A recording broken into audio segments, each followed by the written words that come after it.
So this will be the closet in the first bedroom.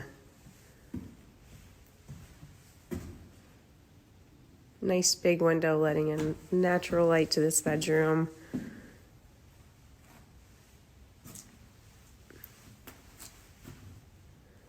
Obviously drywall will be there, separating the next bedroom. We've got another closet here, and then an entryway into bedroom number 2. Another really large window. I love natural light in windows. It's really important, especially here in Michigan.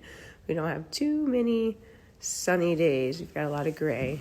It's another big closet, and then back to the hallway connecting to the master.